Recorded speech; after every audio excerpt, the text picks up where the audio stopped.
নিজেকে পরিবর্তনের জন্য কোরআনে বর্ণিত এই 4টি পদক্ষেপ, যার আলোকে আমি আজকের আলোচনার নামকরণ করেছি। মূলত তাই থাকবে শেষের দিকে। কোরআন থেকে এই শিক্ষাগুলো আমরা শিখব এবং শেষে তা থেকে নির্যাস বের করে আমাদের নিজেদের জীবনে প্রয়োগ করব।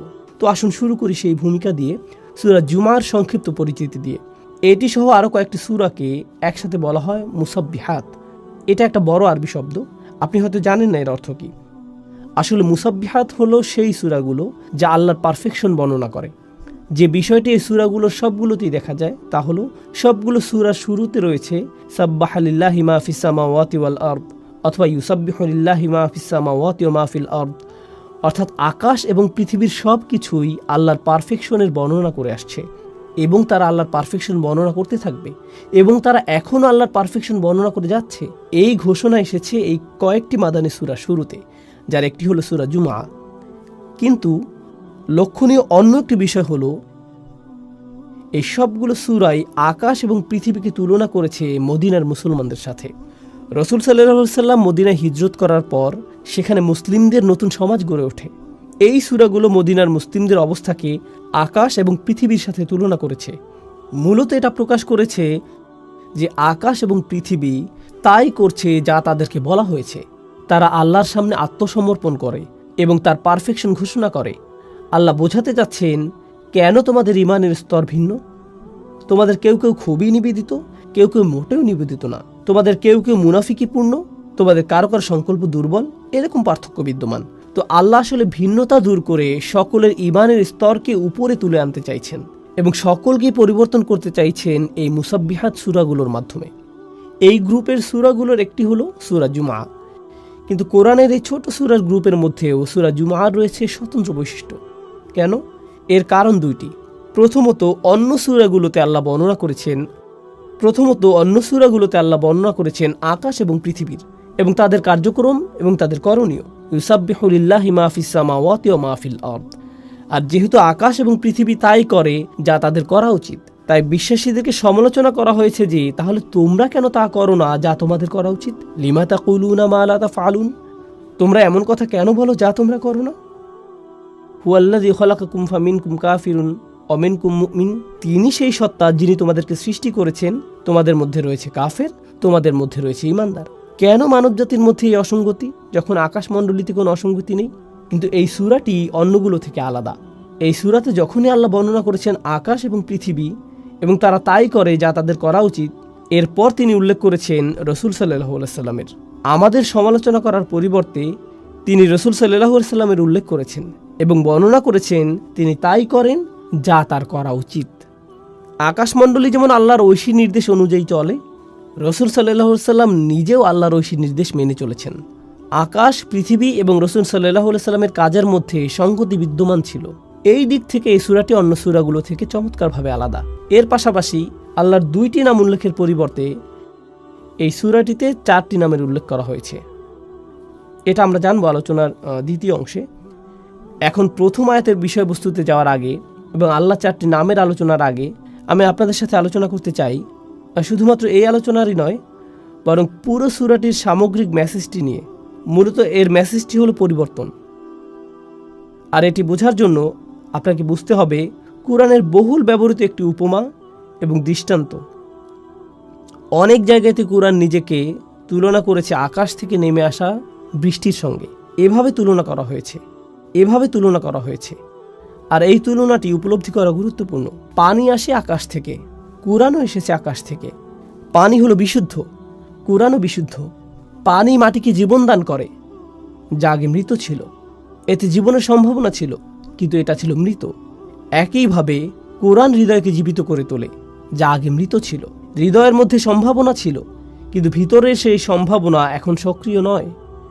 অথবা এর ভিতরে নেক কাজের বীজ ছিল, কিন্তু এটা প্রস্ফুটিত হওয়ার এবং বিকশিত হওয়ার সুযোগ পায়নি। পানি এবং কোরআনের উপমাটি খুবই শক্তিশালী, কারণ এটা আসলে পরিবর্তনেরই উপমা। এক অর্থে আমাদেরকে তুলনা করা হয়েছে মাটির সাথে। যেমন মাটি পরিবর্তিত হয় পানির দ্বারা, সবুজে সুশোভিত হওয়ার পর বৃষ্টি তার পরশ বুলানোর পরের এবং আগের দৃশ্য থেকে মনে হয় যেন এটি পৃথক দুইটি জায়গা। মানুষের ক্ষেত্রেও এটি সত্য হয়। যখন ওহির পরশ জীবনকে ছুঁয়ে যায়, মানুষের ক্ষেত্রেও এটি সত্য হয়। যখন ওহির পরশ জীবনকে ছুঁয়ে যায়। এখন আসুন জানি সেই পরিবর্তন সম্পর্কে, কিভাবে মানুষের পরিবর্তন হতে পারে। সেই পরিবর্তনটি কি, যা কোরআনে এসেছিল? শুধুমাত্র ঐতিহাসিক দৃষ্টিকোণ থেকে দেখলে কোরআন নাজিল হওয়া শুরু হয় যখন রাসূল সাল্লাল্লাহু আলাইহি সাল্লামের বয়স হয়েছিল 40, এবং এটা বন্ধ হয় যখন তার বয়স হয়েছিল 63। এটি 23 বছরের খুবই সংক্ষিপ্ত একটি সময়। আর এই সময়ের মধ্যে অবিশ্বাস্য একটি বিপ্লব ঘটে গেল। পৃথিবীর মানচিত্রের অজ্ঞাত উপেক্ষিত এই অংশে, মরুভূমির মাঝখানে, যেখানে কোনো বড় সাম্রাজ্য ছিল না, মহান কোনো ঐতিহাসিক বা কোনো স্কলার এবং এ জাতীয় কিছুই ছিল না, সম্পূর্ণরূপে অজ্ঞাত সেই স্থানে একটি বিপ্লব ঘটে গেল। একটি বিপ্লব যা মানুষকে ভিতর থেকে পরিবর্তন করে দিল। তাদের সব কিছুই পরিবর্তিত হয়ে গেল। কিভাবে তারা জীবনকে দেখত, দুঃখ এবং আনন্দ সম্পর্কে তারা কিভাবে চিন্তা করত, জীবনে তাদের অগ্রাধিকার কি ছিল, কার্যত সব কিছু পরিবর্তিত হয়ে গেল। খাবার খাওয়ার পদ্ধতি, তাদের ঘুমানোর পদ্ধতি, কিভাবে তারা বিবাহ করবে, কাকে বিবাহ করবে, কিভাবে তালাক দিবে, জীবন মৃত্যু সম্পর্কে তাদের ভাবনা কি, কিভাবে তারা নিজেদেরকে পরিষ্কার করবে, কিভাবে তারা তাদের সময় কাটাবে, তাদের অগ্রাধিকার কি হবে প্রতিদিন, প্রতি বছর এবং সমগ্র জীবনের বিবেচনায়, তারা কি ভালোবাসবে এবং কি ঘৃণা করবে, তাদের সব কিছু অভ্যাসগত দিক থেকে সব কিছু পরিবর্তিত হয়ে গেল। এক ব্যক্তিগত পরিবর্তন, কিন্তু এটা শুধুমাত্র ব্যক্তিগত পরিবর্তনের মধ্যেই সীমাবদ্ধ ছিল না, একই সাথে এটা ছিল সামাজিক পরিবর্তনও। ব্যবসা চালানোর পদ্ধতিতে পরিবর্তন আসলো, অর্থনীতির বিন্যাস পরিবর্তিত হলো, মানুষ যেভাবে একে অপরের সাথে ব্যবহার করত তার পরিবর্তন আসলো, নারী এবং পুরুষের অধিকারগুলো কি এবং সমাজে তারা কিভাবে একে অপরের সাথে মেলামেশা করবে, কিভাবে বিভিন্ন অর্থনৈতিক শ্রেণীর মানুষেরা একে অপরের সাথে ব্যবহার করবে, জনগণের প্রতি সরকারের আচরণ কি হবে, সরকারের প্রতি জনগণের আচরণ কি হবে, কোন আদর্শ এবং মূল্যবোধ সমাজের আচার আচরণকে নির্ধারণ করবে, যুদ্ধের নীতি বা কী হবে, যুদ্ধ কিভাবে পরিচালিত হবে, এক কথায় এমনকি সমাজের ক্ষেত্রেও মূল্যবোধ পদ্ধতিতে সম্পূর্ণ বৈপ্লবিক পরিবর্তন এসেছিল এই 23 বছর সময়ের মধ্যে। ঐতিহাসিক দৃষ্টিকোণ থেকে একটি নির্দিষ্ট সমাজে ঘটে যাওয়া এটা ছিল আসলে অভূতপূর্ণ এক পরিবর্তন। উপরন্তু আপনি যদি এই বিষয়টি চিন্তা করেন, এই মানুষগুলোর ছিল হাজার বছরের পুরনো ঐতিহ্য এবং সংস্কৃতি। আর যখন মানুষ শত শত বছর ধরে একটি ঐতিহ্য অনুসরণ করে আসে, তখন তারা এটাতে খুবই অভ্যস্ত হয়ে যায়। পরিবর্তন করা সহজ কোনো কাজ নয়, কিন্তু কিছু একটা ঘটে গেছে এই সময়ের মধ্যে যা তাদেরকে এমনভাবে পরিবর্তন করেছে যার সাথে মানব ইতিহাসের অন্য কোনো পরিবর্তনের তুলনাই হয় না।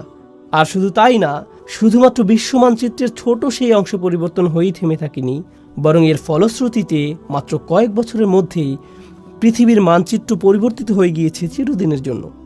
সেই 23 বছরে যা ঘটে গেছে তার জন্যই আপনি এবং আমরা অনেকেই আজ মুসলিম। এটা একটা অবিশ্বাস্য ধরনের পরিবর্তন যা পৃথিবীকে পরিবর্তিত করে চলছে আজকের দিন পর্যন্ত। এটা শুরু হয়েছিল তখন, আর এর প্রভাব এখনও চলমান। ইতিহাসবিদদের দৃষ্টিকোণ থেকে একে দেখতে পারেন, রাষ্ট্রবিজ্ঞানের দৃষ্টিকোণ থেকে, সমাজবিজ্ঞানের দৃষ্টিকোণ থেকে, অর্থনীতিবিদের দৃষ্টিকোণ থেকে। তারা এই পরিবর্তনকে পর্যবেক্ষণ করতে পারে এবং পরিমাপ করতে পারে এবং দেখতে পারে কিভাবে মানচিত্র পরিবর্তিত হয়েছে, কিভাবে রাজনীতি পরিবর্তিত হয়েছে, কিভাবে ইসলাম বিস্তার লাভ করেছে। সবচেয়ে অবিশ্বাস্য যে পরিবর্তন ঘটেছিল তা ছিল একটি পরিবর্তন, আর তা হলো মানুষের হৃদয়ের মধ্যকার পরিবর্তন। মানুষের ভিতরে কিছু একটা পরিবর্তিত হয়েছিল।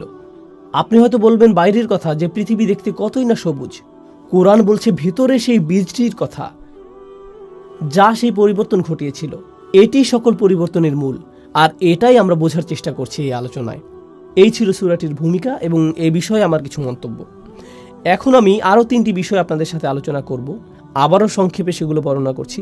প্রথমত আপনাদের সাথে আলোচনা করব প্রথম আয়াতে উল্লেখিত আল্লাহর 4টি নাম নিয়ে। তারপর আপনাদের সাথে আলোচনা করব দ্বিতীয় আয়াতে উল্লেখিত রাসূল সাল্লাল্লাহু আলাইহি সাল্লামকে যে 4টি কাজ দেওয়া হয়েছিল তা নিয়ে। আর তৃতীয়ত আমরা এই সবগুলোকে একসাথে নিয়ে আসব এবং বোঝার চেষ্টা করব কিভাবে আমরা আমাদের নিজেদেরকে পরিবর্তিত করতে পারবো। তো আসুন প্রথম আয়াতটি দিয়ে শুরু করা যাক। বিসমিল্লাহির রহমানির রহিম।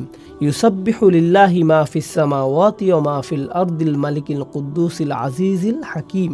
আমি আপনাদের জন্য সরল অনুবাদ করছি। আকাশ এবং পৃথিবীর সব কিছু আল্লাহর পারফেকশন ঘোষণা করছে এবং তারা এটা করে যাবে। তিনি রাজা, পবিত্র, কর্তৃত্বের অধিকারী, বিজ্ঞ। এটা সরল অনুবাদ যার মধ্যে আমি মনোযোগ দিব আল্লাহর এই 4টি নামের উপর। তারপর আমরা এগুলো নিয়ে কিছুটা বিস্তারিত আলোচনা করব। আরও একবার সরল অনুবাদ করি। আকাশের সব কিছু এবং পৃথিবীর সব কিছু ঘোষণা করে এবং ঘোষণা করতে থাকবে আল্লাহর পারফেকশন, যিনি রাজা, পবিত্র, কর্তৃত্বের অধিকারী, বিজ্ঞ। রাজা, পবিত্র, কর্তৃত্বের অধিকারী, বিজ্ঞ। তো আসুন এখন এই নামগুলোর প্রত্যেকটি নিয়ে কিছুটা আলোচনা করা যাক। আর আমি যেটা দিয়ে শুরু করতে চাই, এই বিষয়ে ইমাম ফখরুদ্দিন আল রাজির একটা পর্যবেক্ষণ দিয়ে, যিনি আল্লাহর এই 4টি নাম নিয়ে একসাথে চিন্তা করেছেন। আর তার মতে যে জিনিসটা এই 4টি নামকে একসাথে যুক্ত করেছে তা হলো প্রত্যেকটি নামই এর নিজস্ব ভঙ্গিতে আপনাকে আল্লাহর আরও কাছে নিয়ে যাবে। প্রত্যেকটি নামই আপনাকে আল্লাহর প্রতি আকৃষ্ট করে এবং আপনাকে আল্লাহর সান্নিধ্যে রেখে দেয়। ফখরুদ্দিন আল রাজি এটা বর্ণনা করেছেন। আমি তার ব্যাখ্যা থেকে কিছু উদ্ধৃতি উল্লেখ করছি। আল্লাহর গুণবাচক নাম রাজা বিষয়ে আমি তার ব্যাখ্যা দিয়ে শুরু করছি। أن العظيم لا ينصرف عن مجلس من كان عنده إلا عند انفضاد مجلسه أو إذانه بانصرافهم। যখন আপনি মহিমান্বিত কারো সান্নিধ্যে থাকেন, এই ক্ষেত্রে একজন রাজার সান্নিধ্য, এটা অশোভনীয় যে আপনি সেখান থেকে হঠাৎ করে বের হয়ে আসবেন।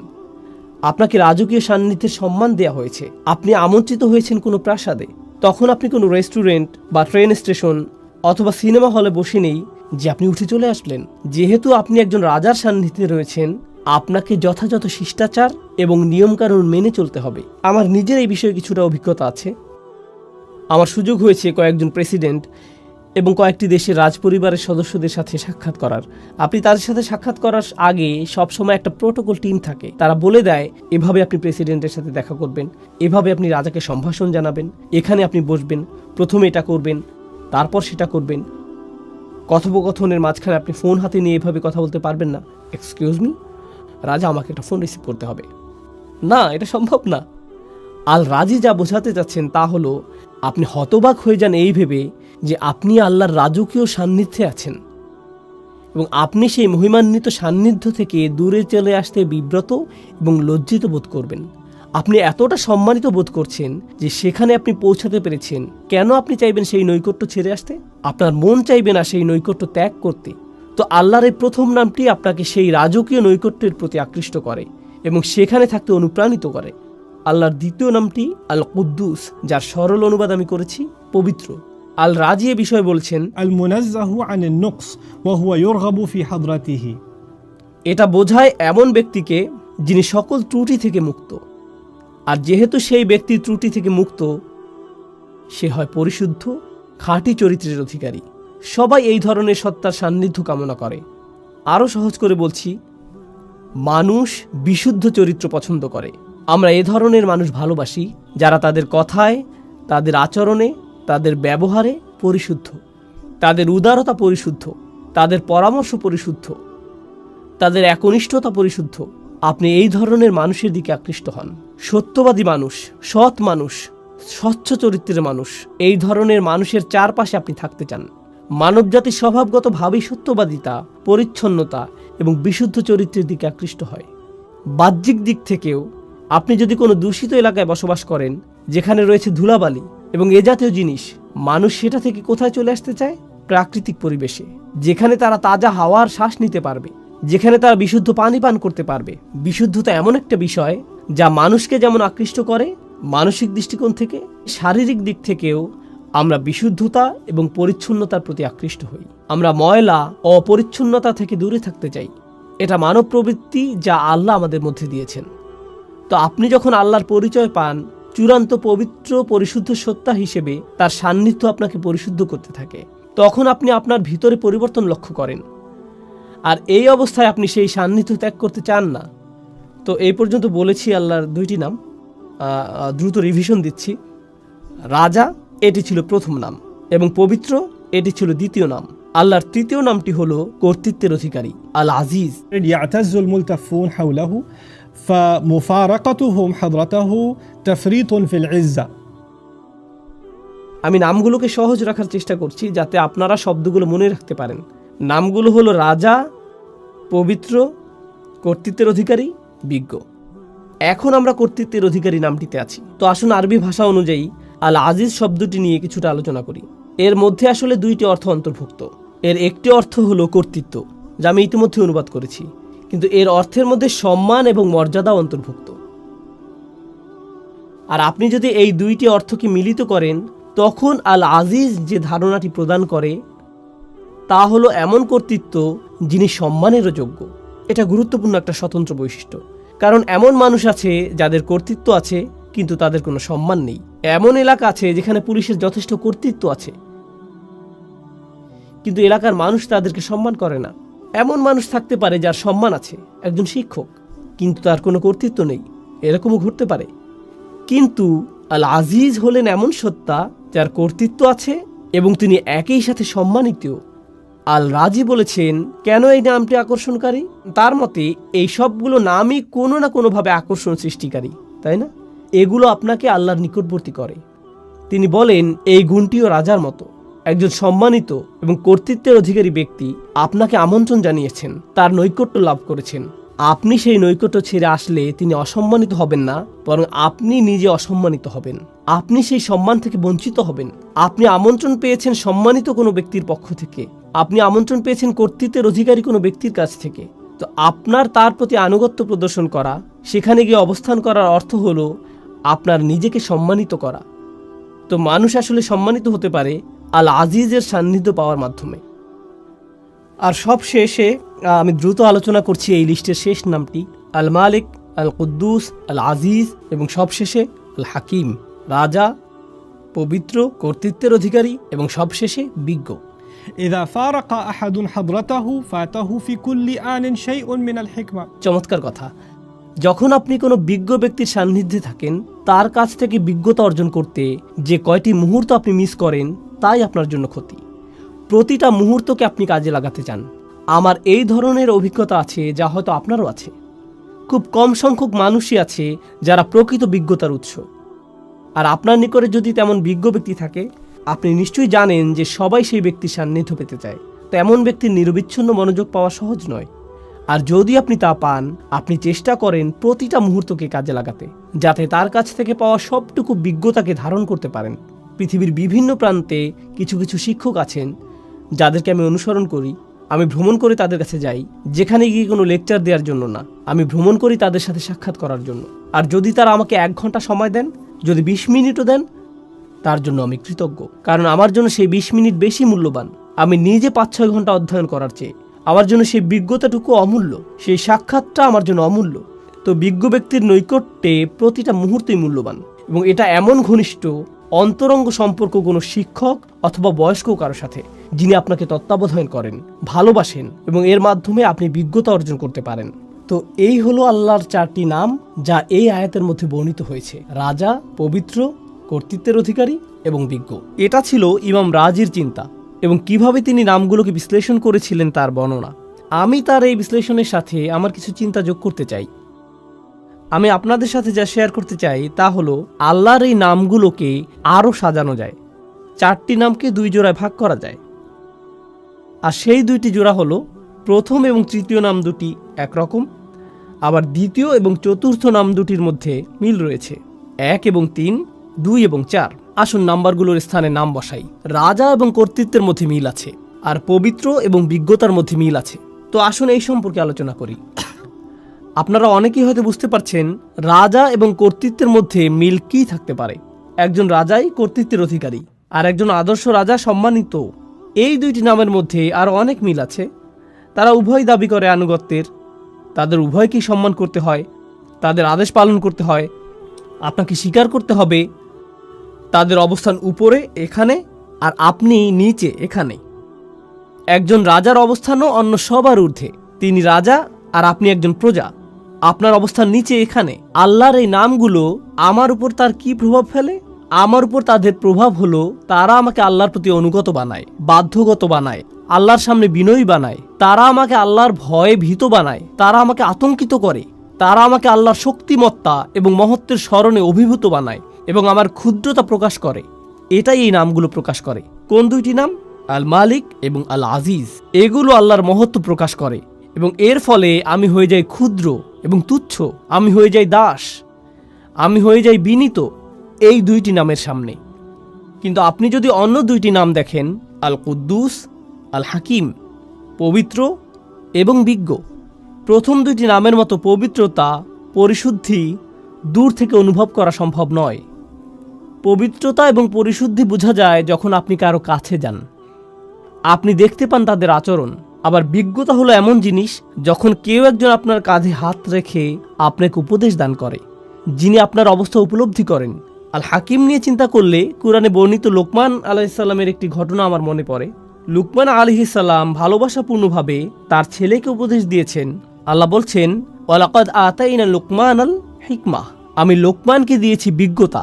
এরপর তিনি সেই বিজ্ঞতার একটা অংশ তার ছেলেকে দিচ্ছেন।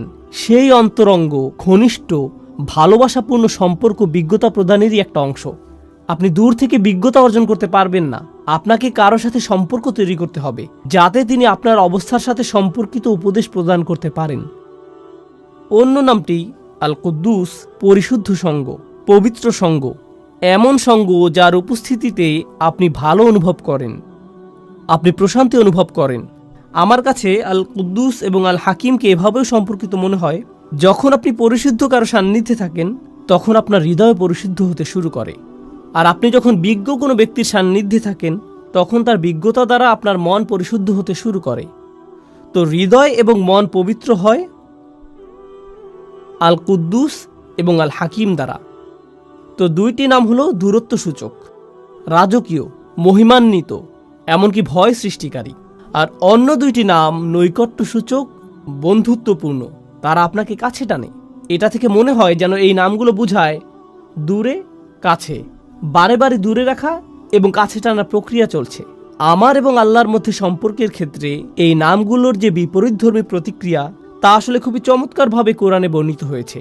আর আল্লাহর সাথে আমার সম্পর্কের ক্ষেত্রে এই উভয় অবস্থাই দরকারি। প্রথমে আমি আপনাদেরকে এর একটা উদাহরণ দিতে চাই। এক্ষেত্রে আমার প্রিয় উদাহরণটি হলো মূসা আলাইহিসসালামের উদাহরণ। যখন তিনি আগুন দেখতে পেলেন, তিনি ছিলেন তার পরিবারের সাথে, আর তখন তিনি পাহাড়ের উপর আগুন দেখতে পেলেন। তিনি তার পরিবারকে বললেন, তোমরা এখানে থাকো, আমি আগুন দেখতে পেয়েছি। সম্ভবত আমরা সেখান থেকে পথ চলার নির্দেশনা পাব। তিনি বুঝতেই পারেননি যে উপরে গিয়ে তিনি আল্লাহর সাথে কথা বলবেন। যখন তিনি সেখানে গেলেন তখন প্রথম অনুভূতি কি ছিল? আল্লাহ বলেছেন, ইয়া মূসা ইন্নী আনা রব্বুক ফাখলা'ন আলাইক। মূসা, নিঃসন্দেহে আমি তোমার প্রভু, অতএব জুতা খুলে প্রবেশ করো। ইন্নাকা বিল ওয়াদিল মুকাদ্দাসি তুয়া, নিঃসন্দেহে তুমি পবিত্র তুয়া উপত্যকায় আছো। তিনি ভয় পেয়ে গেলেন। আল্লাহ মূসা আলাইহিস সালামের উপর তার প্রভুত্বকে প্রতিষ্ঠিত করলেন। তিনি একজন দাস মাত্র, জুতা খুলে ফেলো, যথাযথ সম্মান প্রদর্শন করো। এটা একটা ভয় সৃষ্টিকারী সম্পর্ক। পরেই আল্লাহ কি বললেন? ওয়া আনা উখতারতুকা ফাসতামি' লিমা ইউহা, এবং আমি তোমাকে মনোনীত করেছি, আমি তোমাকে বাছাই করে নিয়েছি, তোমার উপরে যা নাজিল করা হচ্ছে তা মনোযোগ দিয়ে শোনো। অর্থাৎ আল্লাহ বলছেন, আমি তোমার মধ্যে সম্ভাবনা দেখেছি, এজন্যই তোমাকে মনোনীত করেছি। এখন তিনি মূসা আলাইহিস সালামকে স্বাভাবিক করতে চাইছেন। ইন্নানি আনাল্লাহ লা ইলাহা ইল্লা আনা ফা'বুদনি, নিঃসন্দেহে আমি আল্লাহ, আমি ছাড়া ইবাদতের যোগ্য আর কেউ নেই, আমার দাসত্ব করো। এটা আবারও প্রভুত্ব এবং দাসত্ব ভয় সৃষ্টিকারী সম্পর্ক। আর এর ঠিক পরে এই নৈকট্য সূচক সম্পর্ক, ওয়াকিমিস সালাতা লিযিকরি, নামাজ কায়েম করো যাতে আমাকে স্মরণ করতে পারো। আল্লাহর স্মরণ অবশ্যই হৃদয়ের সাথে সম্পর্কিত এবং আল্লাহর সাথে নৈকট্য প্রকাশকারী বিষয়। এরপরেই তিনি আবারও তাকে ভয় দেখাচ্ছেন এবং বলছেন, ইন্না সাআতা আতিয়াতুন আকাদু উখফিহা লিতুজজা কুল্লা নাফসিম বিমা তাসআ ফালা ইয়াসুদ্দান্নাকা আনহা মান লা ইউমিন বিহা ওয়াত্তাবা হাওয়াহু ফাতারদা। কিয়ামত নিকটবর্তী, আমি এটাকে প্রায় সম্পূর্ণ গোপন রেখেছি যাতে প্রত্যেক ব্যক্তি তার প্রচেষ্টা অনুযায়ী প্রতিদান পেতে পারে। যারা কিয়ামতে বিশ্বাস করে না এবং নিজের প্রবৃত্তির অনুসরণ করে, তাদেরকে সেই সুযোগ দিও না যাতে তোমাকে বিভ্রান্ত করতে পারে, তাহলে তুমি পাহাড় থেকে নিচে পড়ে যাবে। আক্ষরিকভাবে তিনি বলেছেন ফাতারদা, কারণ মূসা আলাইহিস সালাম পাহাড়ের উপরেই দাঁড়িয়েছিলেন। তো তিনি বললেন, তারা রূপক অর্থে পাহাড় থেকে পড়বে, ব্যতিক্রম কিছু করলে তুমি আসলেই পড়ে যাবে। যখন মূসা আলাইহিস সালাম কিয়ামত দিবস সম্পর্কে শঙ্কিত হয়ে পড়লেন, তখন তিনি বললেন, ওমা তিলকা বিয়ামিনিকা ইয়া মূসা, তোমার ডান হাতে ওটা কি মূসা? আবারও বন্ধুত্বপূর্ণ সংলাপ যা তাকে নিকটে আনছে। এ ধরনের উদাহরণ সমগ্র কোরআন জুড়ে রয়েছে। এখন এটা জানা গুরুত্বপূর্ণ যে কেন এ ধরনের সংলাপ, কেন কিছু নাম আমাদেরকে আতঙ্কিত করছে, ভীত করছে, আল্লাহর কর্তৃত্ব প্রতিষ্ঠা করছে, আর অন্য নামগুলো কেন তাকে বন্ধুত্বে পরিণত করছে, ঘনিষ্ঠ সহযোগী বানিয়ে দিচ্ছে। এই দুইটি জিনিস একসাথে যায় না। লক্ষ্য করুন, যখন আল্লাহর সাথে আপনার সম্পর্ক শুধু কর্তৃত্বকে ঘিরে হয়, তখন আপনি আল্লাহর ভয়ে এতটাই ভীত হবেন এবং এতটাই আতঙ্কিত থাকবেন যে আপনি সকল আশা হারিয়ে ফেলবেন। যদি আল্লাহর সাথে আপনার শুধুই বন্ধুত্ব এবং ভালোবাসার সম্পর্ক হয়, তখন আপনি বলবেন, আল্লাহ আমাকে ভালোবাসেন, তিনি আমার প্রকৃত অবস্থা জানেন, আমি তাকে ভালোবাসি, তিনি আমার সবচেয়ে ভালো বন্ধু, ইত্যাদি ইত্যাদি। আপনি জানেন বন্ধুদের মাঝে কি হয়? বন্ধুদের কারো উপর কারো কর্তৃত্ব থাকে না। বন্ধুরা এমন বলে, হ্যাঁ আমি তার সাথে সীমা লঙ্ঘন করি, কিন্তু তাতে কি? যদি আল্লাহর সাথে আমাদের সম্পর্ক শুধুমাত্র তার কর্তৃত্বের মাধ্যমে হয়, আমরা শুধুই আতঙ্কিত এবং ভীত হব। তখন আল্লাহর সাথে আমাদের সম্পর্কের বহিঃপ্রকাশ হবে খুবই নিরাশাজনক, খুবই নিরাশাজনক। যদি আল্লাহর সাথে আমাদের সম্পর্ক শুধুমাত্র নৈকট্য, বন্ধুত্ব এবং অন্তরঙ্গতাকে কেন্দ্র করে হয়, আমরা সেই নমনীয়তার ফায়দা নিতে শুরু করব এবং তার অবাধ্যতা শুরু করব।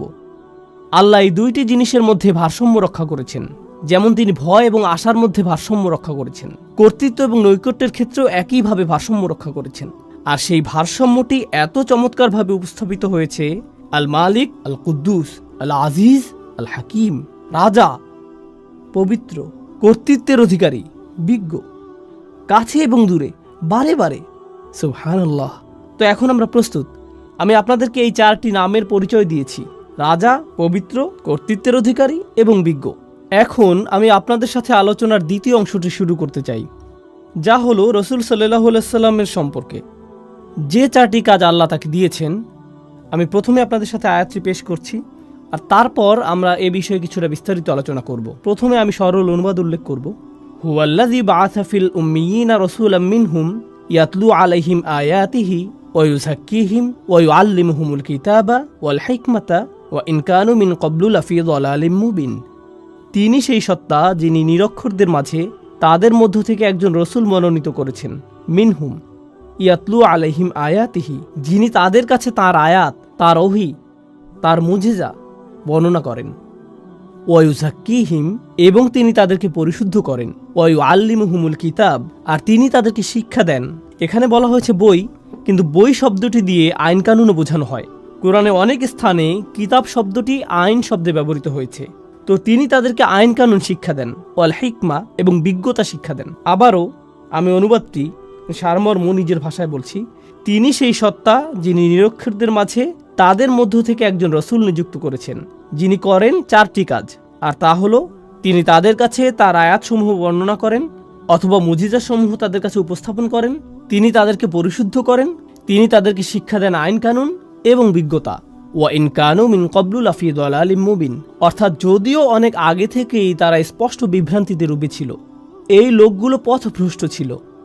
অনেক অনেক শতাব্দী ধরে মিথ্যা উপাস্যদের ইবাদত করা, মূর্তি পূজা করার কারণে তারা ভ্রান্তির মধ্যে ছিল। তো এটাই হলো আয়াতটির সরল অনুবাদ।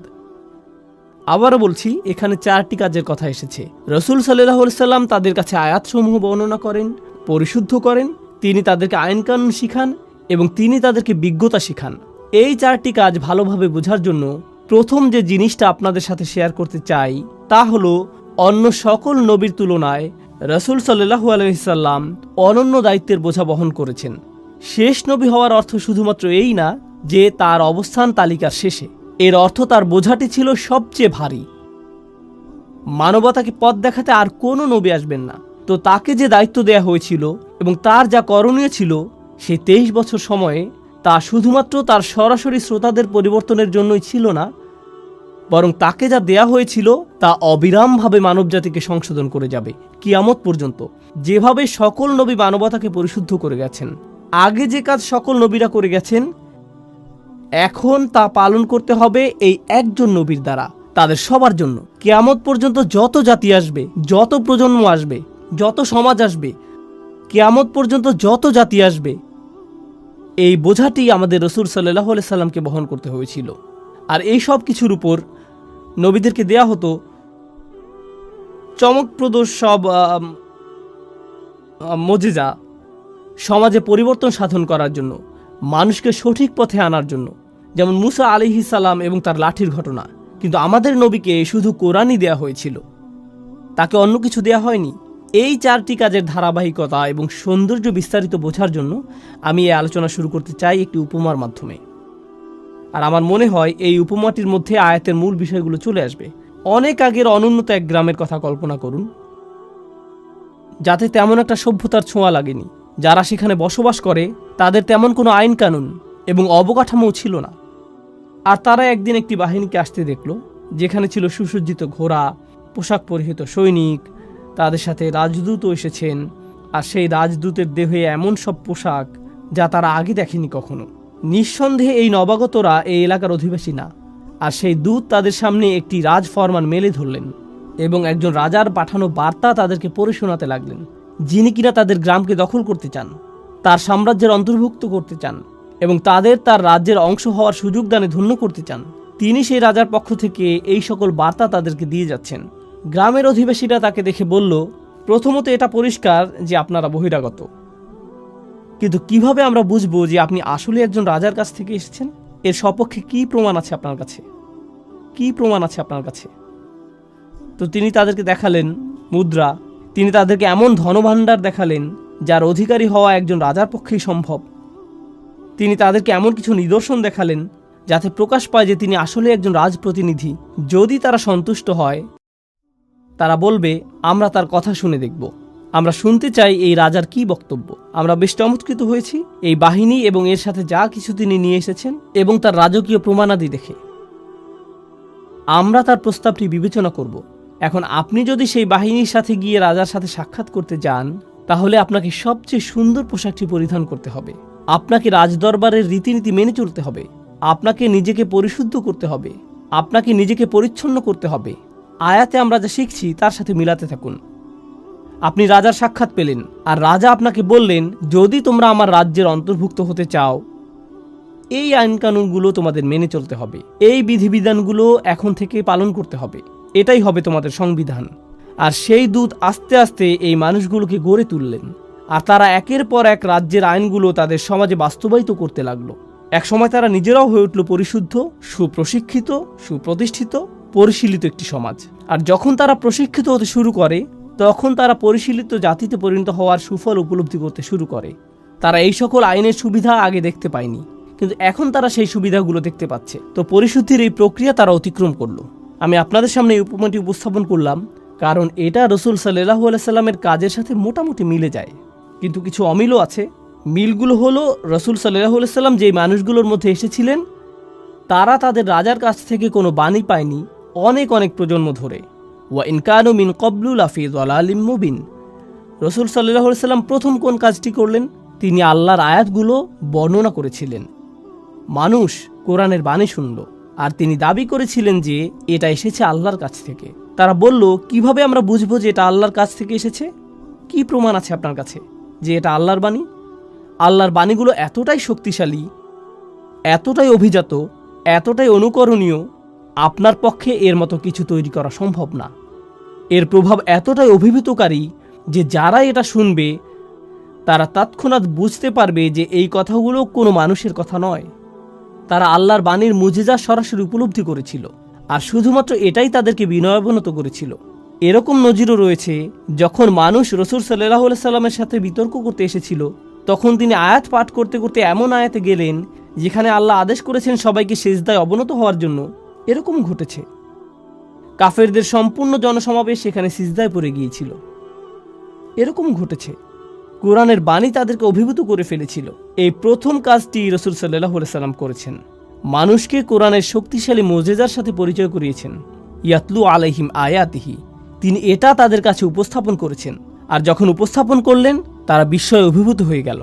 এই মানুষটি এটা সৃষ্টি করতে পারে না, এটা এসেছে অনেক বেশি মহান, অনেক বেশি রাজকীয়, অনেক বেশি শক্তিশালী কোন সত্তার কাছ থেকে।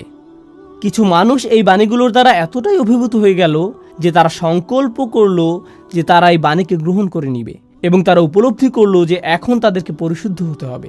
এই সকল মানুষেরা তখন রাসূল সাল্লাল্লাহু আলাইহি সাল্লামকে সঙ্গ দিয়েছিলেন। তারা তার চারপাশে থাকতেন, তাকে ঘিরে থাকতেন, তারা তাকে কেন্দ্র করে একটি সমাজ গড়ে তুলল। আর তিনি তাদেরকে সার্বক্ষণিকভাবে আল্লাহর স্মরণে রেখেছিলেন। ফাযাক্কির ইন নাফাআতিয যিকরা, স্মরণ করিয়ে দাও যদি স্মরণ করানো উপকারে আসে। ফা ইন্না যিকরা তানফাউল মুমিনিন, সার্বক্ষণিক জিকির দ্বারা মুমিনরা উপকৃত হবে। রাসূল সাল্লাল্লাহু আলাইহি সাল্লাম আল্লাহর বাণীর মাধ্যমে তাদেরকে সার্বক্ষণিকভাবে আল্লাহর স্মরণের মধ্যে রেখেছিলেন। আর সেই স্মরণের মাধ্যমে দুইটি জিনিস ঘটল। তাদের হৃদয় পরিশুদ্ধ হতে শুরু করলো লোভ থেকে, হিংসা থেকে, বস্তুবাদ থেকে, দুনিয়াবী প্রয়োজন এবং দুশ্চিন্তা থেকে। আল্লাহর সাথে তাদের হৃদয়ের সম্পর্ক ক্রমশ জোরালো হতে লাগলো, আর এই পৃথিবীর সাথে ধীরে ধীরে সম্পর্কহীন হতে লাগলো।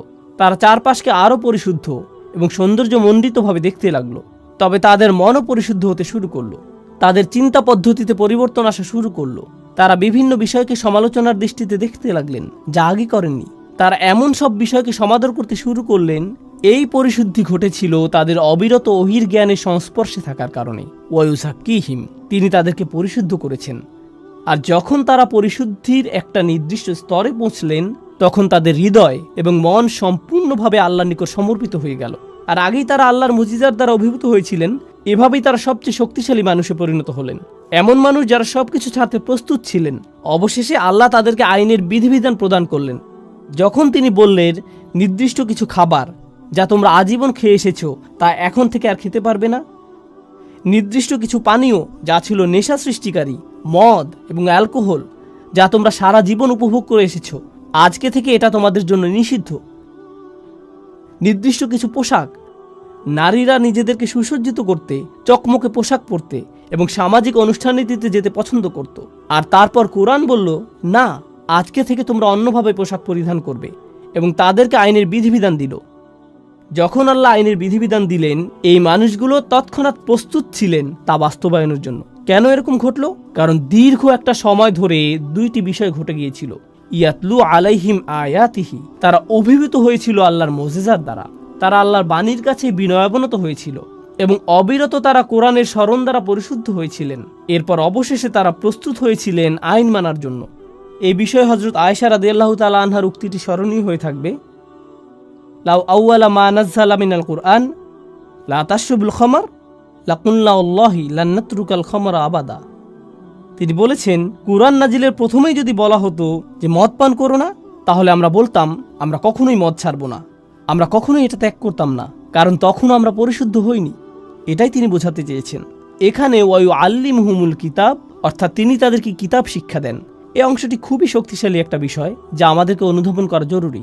তো এখানে ইয়াতলু আলাইহিম আয়াতিহি ওয়ায়ুআল্লিমুহুমুল কিতাব, অর্থাৎ তিনি তাদেরকে কিতাব শিক্ষা দেন, এই অংশটি খুবই শক্তিশালী একটা বিষয় যা আমাদেরকে অনুধাবন করা জরুরি। ইসলামের আইন কানুনগুলো এরকম না যে শুধুমাত্র বলে দিলাম এটা হারাম, এটা হারাম, ওটা হারাম। আপনি যদি আসলেই চান যে তারা পরিবর্তিত হোক, তাহলে তাদেরকে কোরআনে বর্ণিত এই একই প্রক্রিয়ার মধ্য দিয়ে যেতে হবে। এখন সব শেষে আসছে অন্তহীন পথ চলার কথা, ওয়াল হিকমা, অর্থাৎ তিনি তাদেরকে বিজ্ঞতা শিক্ষা দেন। কেন আমি এটাকে বলছি অন্তহীন পথ চলা? লক্ষ্য করুন, আইন হলো সীমিত সংখ্যক বিধিবিধানের একটি সমষ্টি। এটা সীমিত কিছু নির্দেশনা, এটা নিষিদ্ধ, এটা নিষিদ্ধ, এটা নিষিদ্ধ, এটা অবশ্য করণীয়, আপনাকে দিনে 5 ওয়াক্ত নামাজ আদায় করতে হবে, সামর্থ্য থাকলে হজে যেতে হবে, আপনাকে রমজান মাসে রোজা রাখতে হবে। আইনের সংখ্যা সীমিত, ইসলামের আইনের সংখ্যা অসীম নয়। কিন্তু বিজ্ঞতা হলো সম্পূর্ণরূপে ভিন্ন একটি বিষয়। বিজ্ঞতা হলো অসীম, সমগ্র জীবনব্যাপী সাধনা। কোরআন শুধুমাত্র আমাদেরকে আইন দিতে আসেনি, কোরআন এসেছে সারা জীবনব্যাপী পাওয়া যায় এমন বিজ্ঞতা দিতে। আমার সমগ্র জীবন যদি ব্যয় হয় কোরআন থেকে বিজ্ঞতা অন্বেষণ করতে, তবুও সামান্য কয়েক ফুটা অর্জন করেই আমাকে পৃথিবী ছাড়তে হবে। এটাই বিজ্ঞতার ধরন। তো সবশেষে আল্লাহ আযজা ওয়া জাল্লা বলছেন, তিনি তাদেরকে বিজ্ঞতা শিক্ষা দেন। তিনি তাদেরকে সেই পদ্ধতির শিক্ষা দেন যাতে তারা এই গ্রন্থটির সাথে সম্পর্ক তৈরি করতে পারে এবং এটা থেকে আরো রত্ন আহরণ করতে পারে। আফালা ইয়াতাদাব্বারুনাল কুরআন, তারা কি কোরআন নিয়ে গভীর মনোনিবেশ সহকারে চিন্তা করে না? এই প্রক্রিয়াটির কথাই কোরআনে এসেছে। প্রসঙ্গক্রমে বিজ্ঞতা সম্পর্কে আরেকটি বিষয় হলো, বিজ্ঞতা আইনের পেছনের অন্তর্নিহিত বিজ্ঞতাকেও শিক্ষা দেয়। এটা আপনাকে দেখায় যে ইসলাম শুধুমাত্র কিছু বিধিবিধান নয়, এটি আসলে একটি নৈতিক আদর্শ, এটি একটি আধ্যাত্মিক আদর্শ। এই আইনগুলোর মধ্যে আধ্যাত্মিক কল্যাণ রয়েছে, নৈতিক কল্যাণ রয়েছে। আপনি যত বেশি অধ্যয়ন করবেন, আইনের পেছনের এই বিজ্ঞতাগুলো তত স্পষ্ট হতে শুরু করবে।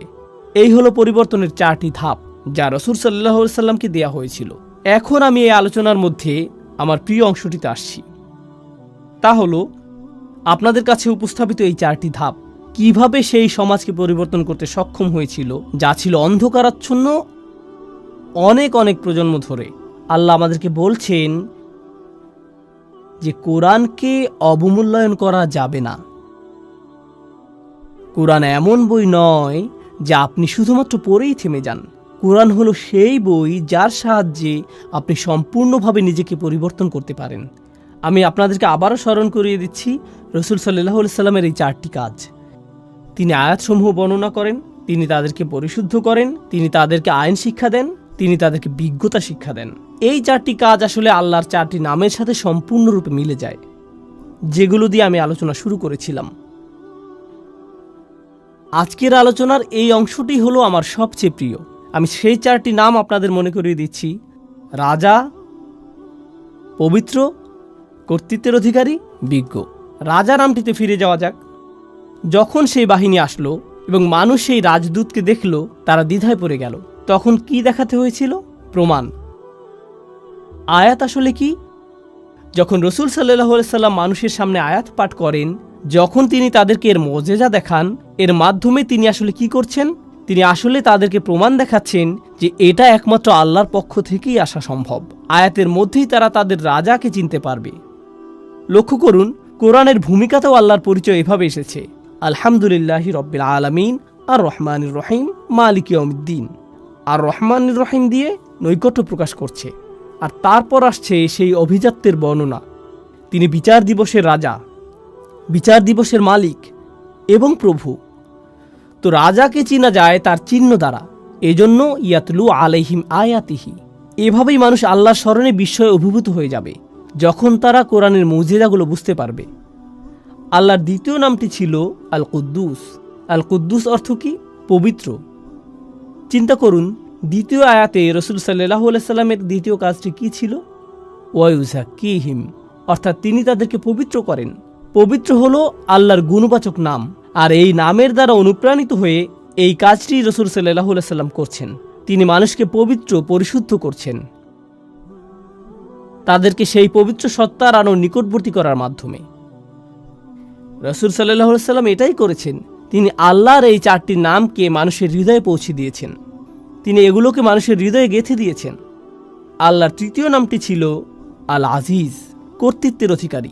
এমন কর্তৃত্ব যিনি সম্মান পাওয়ার যোগ্য। আর আইন প্রণয়ন ছাড়া কর্তৃত্ব পরিপূর্ণ হয় নাকি? কর্তৃত্বের অধিকারী আইন প্রণয়ন করতে পারেন। তাহলে রাসূল সাল্লাল্লাহু আলাইহি সাল্লাম আইনের বিধিবিধান শিক্ষা দেন। কার পক্ষ থেকে এই আইন? কর্তৃত্বের অধিকারীর পক্ষ থেকে। কার কর্তৃত্ব সম্মান পাওয়ার যোগ্য? যতক্ষণ পর্যন্ত আপনার মধ্যে সেই কর্তৃত্বের প্রতি এই ভয়, এই সম্মান তৈরি না হবে, যতক্ষণ আপনি বুঝতে না পারবেন যে এই কর্তৃত্বের কাছ থেকে যা আসে তার উদ্দেশ্য আপনাকে পরিশুদ্ধ করা, আপনি সেই আইন বাস্তবায়ন করতে পারবেন না। আপনি সেই আইন অনুযায়ী জীবন পরিচালনা করতে পারবেন না।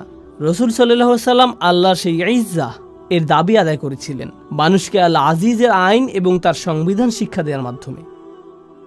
সবশেষে প্রথম আয়াতে আল্লাহর শেষ নামটি ছিল আল হাকিম, অর্থাৎ বিজ্ঞ।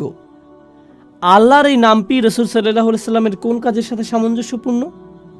আল্লাহ সুবহানাহু ওয়া তাআলা বলছেন, ওয়া ইউআল্লিমুহুমুল কিতাবা ওয়াল হিকমা। তিনি তাদেরকে শিক্ষা দেন বিজ্ঞতা। আল্লাহ হলেন সবচেয়ে বিজ্ঞ, যিনি তার রাসূলকে শিক্ষা দিয়েছেন যাতে তিনি তার অনুসারীদের মনে বিজ্ঞতা সঞ্চারিত করেন, যারা এই আহ্বানে সাড়া দিবে এবং এই বিশ্বাসকে আলিঙ্গন করবে। সুবহানাল্লাহ। আল্লাহর 4টি নাম রাসূল সাল্লাল্লাহু আলাইহি সাল্লামের উপর আরোপিত 4টি কাজের সাথে সরাসরি মিলে যাচ্ছে। এটাই হলো পরিবর্তনের জন্য কোরআনের বিস্ময়কর পথ চলা, যে পথে বহু মানুষ হেঁটেছে এই নামগুলোকে হৃদয়ে ধারণ করার মাধ্যমে, যা আকাশ এবং পৃথিবী উপলব্ধি করতে পেরেছে। আল্লাহ যা বলেছেন তা হলো, তোমরা যদি এই নামগুলোকে হৃদয়ে ধারণ করতে পারো, তোমরাও আকাশ এবং পৃথিবীর সাথে সামঞ্জস্যপূর্ণ হয়ে উঠবে। রাসূল সাল্লাল্লাহু আলাইহি সাল্লাম এই উদ্দেশ্যে এসেছিলেন, আপনাদের মধ্যে সেই শৃঙ্খলা নিয়ে আসা যা ইতিমধ্যে আপনার চারপাশে বিদ্যমান রয়েছে। আশ-শামসু ওয়াল কমারু বিহুসবান ওয়ান নাজমু ওয়াশ-শাজারু ইয়াসজুদান, অর্থাৎ তারকা এবং বৃক্ষরাজি সিজদায় অবনত হয়। কেন তিনি আমাদেরকে বলেছেন যে তারকা এবং বৃক্ষরাজি সিজদা করে? অথবা পাখিদের তাসবিহ পড়া? আল্লাহ বলেছেন পাখিরা তাসবিহ পড়ে। ওয়া ইম মিন শাইইন ইল্লা ইউসাব্বিহু বিহামদিহি ওয়ালাকিন লা তাফকাহুনা তাসবিহাহুম, অর্থাৎ এমন কোনো জিনিস নেই যা তার প্রশংসা সহকারে তাসবিহ করে না। তো এভাবেই আমরা আমাদের চারপাশের অন্য সৃষ্টি জগতের সাথে একত্র হতে পারি। এখন আমরা একটা মজাদার বিষয়বস্তুতে এসে পড়েছি। আগের সকল আলোচনার বিবেচনায় কিভাবে আমরা নিজেদের পরিবর্তনের বিষয়টা চিন্তা করতে পারি? ইন্টারেস্টিং একটা প্রশ্ন হলো, চমৎকার এই পরিবর্তনের বিষয়ে আমরা যখন চিন্তা করি, আমি ছোটবেলা থেকেই শুনে এসেছি, সম্ভবত আপনিও সারা জীবন খুতবা এবং আলোচনায় শুনেছেন, সাহাবীদের চরিত্র কত চমৎকার ছিল, তাদের জীবনের পরিবর্তন কতটা বিস্ময়কর ছিল, কি অবিশ্বাস্য পরিবর্তনের মধ্য দিয়ে তারা জীবন অতিবাহিত করেছিলেন, আল্লাহর প্রতি কি বিস্ময়কর আনুগত্য তারা প্রদর্শন করেছিলেন। আপনি তাদের সম্পর্কে শুধু শুনেই গিয়েছেন, আর আপনি মনে মনে হয়তো বলেছেন তারা এত ভালো ছিলেন, কিন্তু এর সাথে আমার সম্পর্ক কোথায়? তারা ছিলেন অসাধারণ, এটা আমার বুঝে আসে, কিন্তু আমি নিঃসন্দেহে তেমনটি নই। আমার দ্বারা কি এই ধরনের পরিবর্তন সম্ভব? কোরআন কি আমাকে শুধুমাত্র এই অসাধারণ ঐতিহাসিক পরিবর্তনের কথাই বলছে? এক্ষেত্রে লক্ষ্য করুন তৃতীয় আয়াতটি, দেখুন আল্লাহ কি বলছেন, ওয়া আখারিনা মিনহুম লাম্মা ইয়ালহাকু বিহিম ওয়া হুয়াল আজিজুল হাকিম। অর্থাৎ তারা ছাড়াও অন্যরা, যারা হয়তো আরব না, আর এর দ্বারা পরবর্তী প্রজন্ম বোঝাতে পারে, যারা এখনও তাদের সাথে মিলিত হয়নি। তৃতীয় আয়াতে এটাই বলছে যে তারা ছাড়াও অন্যরা, যারা এখনও তাদের সাথে এক হয়নি। ওয়া হুয়াল আজিজুল হাকিম, অর্থাৎ তিনি হলেন সকল কর্তৃত্বের অধিকারী। এর দ্বারা আল্লাহ বলছেন আধ্যাত্মিক ও নৈতিক এই বিপ্লবটি শুধুমাত্র এমন কিছু মানুষের মধ্যে সীমাবদ্ধ নয় যারা রাসূল সাল্লাল্লাহু আলাইহি সাল্লামের সাহচর্য পেয়েছেন, বরং এটা এমন একটা বিষয় যার ধারাবাহিকতা অব্যাহত থাকবে, কারণ তিনি হলেন সর্বশেষ রাসূল। অন্যরা এখনও তাদের সাথে যোগ দেয়নি, তারা কখনোই তাদের রাসূলের সাক্ষাৎ পায়নি, কিন্তু তারা কোরআনের সাক্ষাৎ পাবে। তারা কখনোই সাহাবীদের সাক্ষাৎ পায়নি, কিন্তু তারা একই ধরনের পরিবর্তনের সাক্ষাৎ পাবে। তারা আসছে। এটা শোনার পর রাসূল সাল্লাল্লাহু আলাইহি সাল্লামের সাহাবীরাও চিন্তা করেছিলেন, অন্যরা? এই অন্যরা কারা? মানহা উলা। তারা বলেছেন, কুন্না জুলুস ইনদান নবী সাল্লাল্লাহু আলাইহি সাল্লাম, অর্থাৎ আমরা রাসূল সাল্লাল্লাহু আলাইহি সাল্লামের সান্নিধ্যে বসেছিলাম। নাযালাত আলাইহি সূরাতুল জুমআ, সূরা জুমআ নাজিল হলো।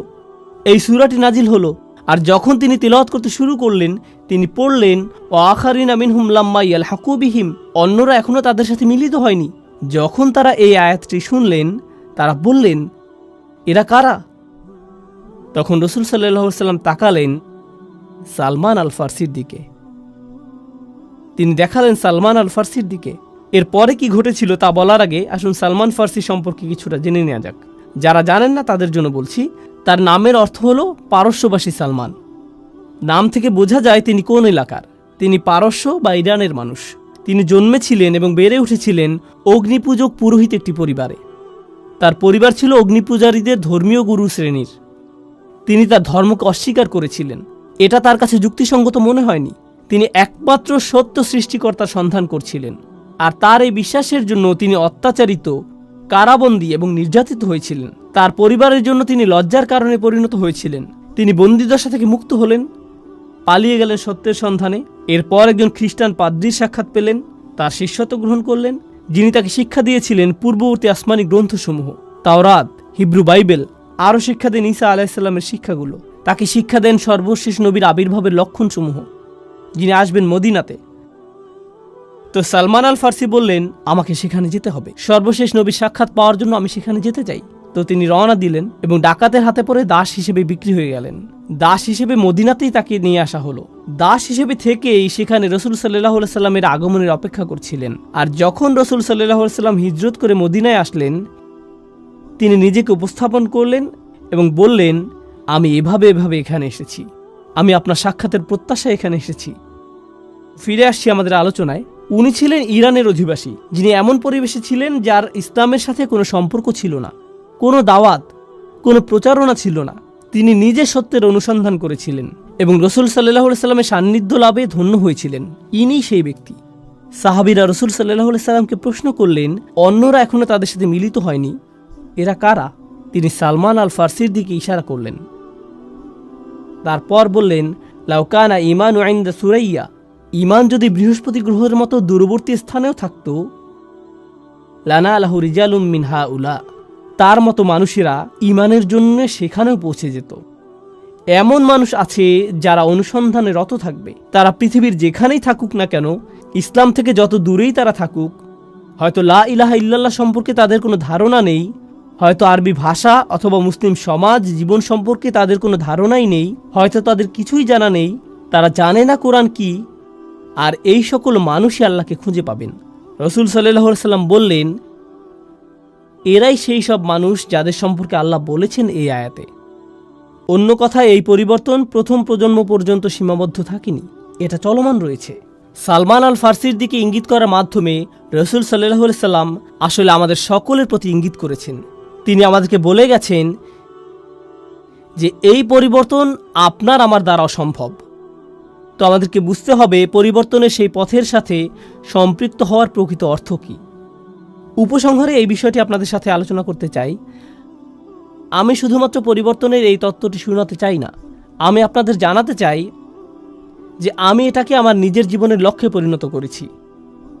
কিভাবে আমি নিজেকে এবং অন্যদেরকে পরিবর্তনের সেই পথে সম্পৃক্ত হওয়ার জন্য সাহায্য করতে পারি। আমরা মনে করি যে আজকের আলোচিত এই আয়াতের শিক্ষাগুলো জীবনে প্রয়োগ করার জন্য আমাদের কাছে একটি মাধ্যম রয়েছে, যার নাম হলো বাইয়িনা টিভি। আপনাদের মধ্যে কেউ কেউ হয়তো ইতিমধ্যে এর সাথে পরিচিত, কিন্তু আমি আপনাদেরকে বর্ণনা করতে চাই কিভাবে বাইয়িনা টিভি কাজ করে এবং এর মাধ্যমে আপনি কি অর্জন করতে পারবেন বলে আমরা আশা করছি। দিন শেষে এটাই আমার জীবনের লক্ষ্য। আমার সকল প্রচেষ্টা ব্যয় করছি জ্ঞানের এই ভাণ্ডারকে আরও সমৃদ্ধ করার জন্য, যাতে মানুষ পরিবর্তনের এই প্রক্রিয়াটিকে অনুভব করতে পারে, যে পরিবর্তনের দ্বারা আমি নিজেও প্রবলভাবে অনুপ্রাণিত হয়েছি। আর আমি আশা করছি আপনি এই পথ চলায় আমার সাথেই থাকবেন। রাসূল সাল্লাল্লাহু আলাইহি সাল্লামের যে কাজগুলো নিয়ে কথা বলছিলাম, চলুন সেখানে যাওয়া যাক। তার আগে বাইয়িনা টিভি সম্পর্কে কিছুটা বলে নিতে চাই। এটা হলো সম্পূর্ণ কোরআনের পথ ধরে আপনার ভ্রমণ, এমনভাবে যে আপনার জীবনের আলো ফিরিয়ে দেবে, এমনভাবে যে আপনি সহজেই জীবনের কর্মব্যস্ততার সাথে মানিয়ে নিতে পারবেন। আমি জানি মানুষের ব্যস্ততা আছে, আপনাদের মধ্যে অনেকেই রয়েছেন মা, অনেকে বিভিন্ন পেশায় নিয়োজিত, অনেকে ছাত্র। আপনাদের জীবনের ব্যস্ততা বিভিন্ন রকম, ব্যস্ততা সবসময় থাকবে। তবুও কোরআনের সাথে আমাদের নিয়মিত একটা সম্পর্ক রক্ষা করতে হবে। যারা সব কিছু ত্যাগ করে পুরো সময় নিয়ে শুধু কোরআন অধ্যয়ন করতে পারবেন না, সেক্ষেত্রেও কোরআনের সাথে নিয়মিত একটা সম্পর্ক আমাদের তৈরি করতে হবে, যাতে আমরা পদ্ধতিগতভাবে এবং আন্তরিকভাবে কোরআনের শিক্ষায় অগ্রগতি অর্জন করতে পারবো আমাদের নিজস্ব সময়সূচি অনুযায়ী। তো আপনাদের জন্য আমাদের পরিকল্পনাগুলো বলছি। 1 নম্বর পরিকল্পনা হলো শুধুমাত্র সূরা ফাতিহা অধ্যয়ন। সূরা ফাতিহার উপর আমাদের রেকর্ড করা লেকচার আছে, যা আমি দিয়েছিলাম কয়েক বছর আগে। আর এই লেকচারটার উদ্দেশ্য শুধুমাত্র কোরআনের পরিচিতি দেওয়াই নয়। অবশ্যই আল্লাহ এবং কোরআনের জন্য শ্রেষ্ঠ পরিচিতি হলো প্রথম সূরা ফাতিহা, কিন্তু আমি এটাকে এমনভাবে উপস্থাপন করেছি যাতে এটা বোঝা যায় যে সূরাটি এতটাই সুন্দর যে ঐশী গ্রন্থের পক্ষেই একমাত্র এমনটা হওয়া সম্ভব। শুধুমাত্র অনুবাদ করে সূরা ফাতিহার শিক্ষাগুলো উপস্থাপন করা আমার উদ্দেশ্য ছিল না, বরং আমি চেষ্টা করেছি এর মজিজাপূর্ণ সৌন্দর্য এবং শক্তিমত্তাকে প্রকাশ করতে। এটাই ছিল আমার প্রচেষ্টা। আমি আসলেই এই কোর্সটিকে বিশেষভাবে ভালোবাসি। এর সাথে আমার সম্পর্ক অন্যরকম, কারণ এমন অনেকের সাথে আমার সাক্ষাৎ হয়েছে যারা ছিলেন ধর্মযাজক অথবা ভিন্ন ধর্মাবলম্বী। তারা সূরা ফাতিহার এই ব্যাখ্যাটি শুনে ইসলাম গ্রহণ করেছিলেন। তো আমি মনে করি আপনার শুরু করার ক্ষেত্রে এটা গুরুত্বপূর্ণ। ফাতিহা যখন আপনার শেষ হবে, আমার আশা হলো আপনি এখন কোরআনের বাকি অংশের প্রতি কৌতূহলী হয়ে উঠছেন। ফাতিহা যদি এতটা অনুপম, সুন্দর এবং অসাধারণ হয়, কোরআনের আরও কত চমৎকারিত্ব থেকে আমি বঞ্চিত হচ্ছি। আরও কি আছে যা কোরআন থেকে পাওয়া সম্ভব? আর এর জন্যই আমি আপনাকে নিয়ে যেতে চাই ডিভাইন স্পিচ কোর্সে। ডিভাইন স্পিচ কোর্সটি আমি করেছিলাম অনেক বছর আগে। আমি পৃথিবীর অনেক প্রান্তে ভ্রমণ করেছি এই কোর্সটি করানোর জন্য, আর এটা রেকর্ড করা হয়েছে এবং এখন বাইয়িনা টিভিতে রয়েছে আলহামদুলিল্লাহ। আমি সরলভাবে ডিভাইন স্পিচ কোর্সটির উদ্দেশ্য বর্ণনা করছি। যখন আপনি ডিভাইন স্পিচ কোর্সটি শেষ করবেন, তখন আপনাকে বলতে হবে, ওয়াও, অবশ্যই এটা আল্লাহর কাছ থেকে এসেছে, এটা কোনোভাবেই মানুষের কথা না। সেখানে আমি নিজে থেকে আপনাকে প্রভাবিত করার চেষ্টাও করিনি, এটাই সত্য। আমি শুধু দেখাতে চেয়েছি যে কোন জিনিসটা কোরআনকে অসাধারণভাবে, ব্যাখ্যাতীতভাবে সৌন্দর্যমণ্ডিত করেছে। এটা কেবলই বিনয়াবনত করে দেয়, অভিভূত করে দেয়। শুধুমাত্র এটাই আমি দেখাতে চেয়েছি। আমি ভ্রমণ করেছি এবং এই কোর্সটি করিয়েছি কখনো কখনো বিভিন্ন বিশ্ববিদ্যালয়ে এবং অন্যান্য স্থানে, কখনো অমুসলিমরা অংশগ্রহণ করেছে। আর আমার হিসাব অনুযায়ী এই প্রোগ্রামটি শুনে আমার সামনেই কমপক্ষে 15 জন ইসলাম গ্রহণ করেছে। তারা পরিবর্তিত হয়েছিলেন, আমার কোনো অবদান নেই। কোরআনের শক্তিমাত্রা এবং সৌন্দর্য সম্পর্কে আমি যা বুঝেছি শুধু তাই বর্ণনা করেছি দ্বিতীয় পর্যায়ের এই কোর্সটিতে, যার নাম ডিভাইন স্পিচ। এখন আপনি কোরআন দ্বারা বিস্ময়ে অভিভূত। এখন আপনি পরবর্তী পদক্ষেপ নিতে চান। সেই তৃতীয় পদক্ষেপটি হলো কোরআনের সামগ্রিক মেসেজ সম্পর্কে একটা ধারণা পাওয়া। সামগ্রিক একটা ধারণা, কোরআনের বিষয়ভিত্তিক সামগ্রিক একটা চিত্র। কোরআনের প্রধান বিষয়বস্তুগুলো যেভাবে এই কোর্সটি সাজানো হয়েছে তা হলো, আমি কোরআন থেকে কিছু অনুচ্ছেদ বাছাই করেছি যা কোরআনের প্রধান বিষয়বস্তুগুলোর প্রতিনিধিত্ব করে। আপনি যদি কোরআনকে কল্পনা করেন একটি বিল্ডিং হিসেবে, এই বিষয়বস্তুগুলো হলো এক একটি পিলার যা একে ধরে রেখেছে। তো আপনি যদি এই অনুচ্ছেদগুলো অধ্যয়ন করেন, কোরআনের মূল বিষয়বস্তু সম্পর্কে আপনি মোটামুটি একটা ভালো ধারণা পাবেন। এরপর কোরআনের যে অংশই আপনি অধ্যয়ন করেন, আপনি সেটিকে এই অনুচ্ছেদগুলোর যে কোনো একটির সাথে সম্পর্কিত করতে পারবেন। এটাই হলো এর উদ্দেশ্য। তো সম্পূর্ণ কোরআন অধ্যয়ন করার আগে আপনি একটি সামগ্রিক চিত্র পেয়ে যাবেন। এটি মূল বিষয়বস্তুগুলো নিয়ে বেশ পরিমিত একটা ধারণা। এটাই হলো কোরআনের বিষয়ভিত্তিক সামগ্রিক চিত্র। এখন আপনি আসলে সম্পূর্ণ কোরআনের পথে ধীরে ধীরে অগ্রসর হতে প্রস্তুত। আমি চাই না যে আপনি এখনই বেশি গভীরে চলে যান। আমি চাই যে আপনি পুরো গ্রন্থটিকে সহযোগিতা সহকারে একবার পড়ে যান। এজন্য আমি তৈরি করেছি কোরআনের সংক্ষিপ্ত ব্যাখ্যা। এই সিরিজে আপনি প্রতিদিন 15-20 মিনিট কোরআনের ব্যাখ্যা শুনবেন। ধীরে ধীরে শুনতে থাকবেন। আর যখন আপনি শুনতে থাকবেন এবং অগ্রগতি করতে থাকবেন, এতে 2 বছর, 5 বছর, 10 বছর যাই লাগুক তাতে সমস্যা নেই, কিন্তু আপনি ফোঁটায় ফোঁটায় কোরআনের অমেয় সুধা লাভ করবেন, অনুবাদ এবং সংক্ষিপ্ত ব্যাখ্যা সহকারে। বিশেষত সেই সকল অংশ যা বোঝা কঠিন, যা সচরাচর ভুলভাবে উদ্ধৃত করা হয় অথবা ভুল অনুবাদ করা হয়, সেই সকল অংশ যা দ্বিধাদ্বন্দ্ব তৈরি করে, আমি সহজ ভাষায় তা উল্লেখ করব এভাবে যে এটা আসলে এই বিষয়টাকে বোঝাচ্ছে, অথবা এই কয়েকটি শিক্ষা আমরা এটা থেকে পাই, কিন্তু এতে খুব গভীরে যাওয়া হয়নি। তথ্যের আধিক্যে অভিভূত হয়ে যেতে হবে এমনটা নয়। এর উদ্দেশ্য হলো আপনি প্রতিদিন কোরআনের একটি করে ডোজ পেয়ে যাচ্ছেন এবং আপনি পুরো কোরআনটি এভাবে শেষ করছেন। এটাই সংক্ষিপ্ত ব্যাখ্যা সহ কোরআন। আর তারপর আসছে সর্বশেষ পদক্ষেপ। আমার জন্য এটাই হলো সবচেয়ে পছন্দের পদক্ষেপ। আগেরগুলো বাদ দিয়ে প্রথমে এখান থেকে শুরু করা ঠিক হবে না। আমি চাই আপনি সম্পূর্ণ প্রক্রিয়াটি সময় নিয়ে অনুসরণ করুন। সর্বশেষ পদক্ষেপটিকে বলা হয় গভীর পর্যবেক্ষণ। আর গভীর পর্যবেক্ষণ হলো যা আমি নিজের জন্য করার সিদ্ধান্ত নিয়েছিলাম, আর আপনি নিজেও এটা প্রত্যক্ষ করবেন। যখন আপনি কোরআনের শুরু থেকে শেষ পর্যন্ত পড়ে শেষ করবেন, আপনি উপলব্ধি করবেন যে অনেক কিছু বাকি রয়ে গেছে যা আমি শিখতে চাই। এটা এরকম যে আমি শুধু সমুদ্রের উপরিভাগ স্পর্শ করেছি। আমি ফিরে যেতে চাই এবং আবারও অনুসন্ধান করতে চাই, আবারও করতে চাই, আবারও করতে চাই। তো কয়েক বছর আগে আমি সিদ্ধান্ত নেই যে আমি আমার কোরআন অধ্যয়নকে পুনরায় শুরু করব। এই অধ্যয়নের সময় আমি ধরে নিলাম যে এর আগে কখনো আমি এটা অধ্যয়ন করিনি, আর আমি চেষ্টা করেছি আগে যতটাই অধ্যয়ন করেছি তার চেয়ে আরও গভীরে গিয়ে অধ্যয়ন করার জন্য। আলহামদুলিল্লাহ, বাইয়েনা ইনস্টিটিউটে আমি একটা রিসার্চ টিম গঠন করেছি যারা আমাকে সাহায্য করে কোরআন নিয়ে গভীর অধ্যয়নের জন্য, যাতে আমরা আমাদের সর্বোচ্চ প্রচেষ্টা দিয়ে আপনাদের কাছে আল্লাহর বাণীর গভীরতর মর্ম উপস্থাপন করতে পারি। এটাই গভীর পর্যবেক্ষণ। এটা নিয়ে আমি ভবিষ্যতে ব্যস্ত থাকব। আমি চাই সামনে বছরের পর বছর ধরে গভীর পর্যবেক্ষণ করে যেতে, আর এটা আমি আপনাদের কাছেও আশা করি যাতে একই সাথে এই পথ চলায় অংশগ্রহণ করা যায়, যাতে একসাথে পথ চলা যায়। আমি আপনাদের কাছে সেই পথ চলা শেষ করার আশা করছি না। আমি শুধু আশা করছি আপনি সেই পথ চলায় একটা পদক্ষেপ রাখুন। আর এটা দিয়ে আলোচনাটি সমাপ্তির দিকে যাচ্ছি। এই 5টি পদক্ষেপ যা আপনাদের কাছে উল্লেখ করেছি, সূরা ফাতিহা দিয়ে শুরু, ডিভাইন স্পিচ, কোরআনের বিষয়ভিত্তিক সামগ্রিক চিত্র, সংক্ষিপ্ত ব্যাখ্যা, গভীর পর্যবেক্ষণ। এই 5টি পদক্ষেপ জানেন এগুলো কোথা থেকে অনুপ্রাণিত? এগুলো রাসূল সাল্লাল্লাহু আলাইহি সাল্লামের সেই 4টি কাজ থেকে অনুপ্রাণিত। এটা আমি আপনাদেরকে দেখাতে চাই। রাসূল সাল্লাল্লাহু আলাইহি সাল্লামের প্রথম কাজটি ছিল ইয়াতলু আলাইহিম আয়াতিহি। তিনি মানুষকে পরিচয় করিয়ে দিবেন মুজিজাসমূহ। তিনি মানুষকে পরিচয় করিয়ে দিবেন আল্লাহর বিস্ময়কর বাণী, যা তাদের রাজার সামনে তাদেরকে বিনয়াবনত করে। ফাতিহা সিরিজ এবং ডিভাইন স্পিচ সিরিজ তৈরির পেছনে আসলে এই চিন্তাটিই ছিল চালিকা শক্তি। আপনি এই 2টি সিরিজের মধ্য দিয়ে যাবেন, কারণ এর মাধ্যমে আমরা আপনাকে ইয়াতলু আলাইহিম আয়াতিহি এই আয়াতটির কিছুটা স্বাদ দিতে চাই। এটাই রাসূল সাল্লাল্লাহু আলাইহি সাল্লামের প্রথম কাজ। রাসূল সাল্লাল্লাহু আলাইহি সাল্লামের দ্বিতীয় কাজটি ছিল ওয়ায়ুযাক্কিহিম, অর্থাৎ তিনি তাদেরকে পরিচ্ছন্ন করেন, তিনি তাদেরকে পরিশুদ্ধ করেন। কিভাবে তিনি তাদেরকে পরিশুদ্ধ করেন?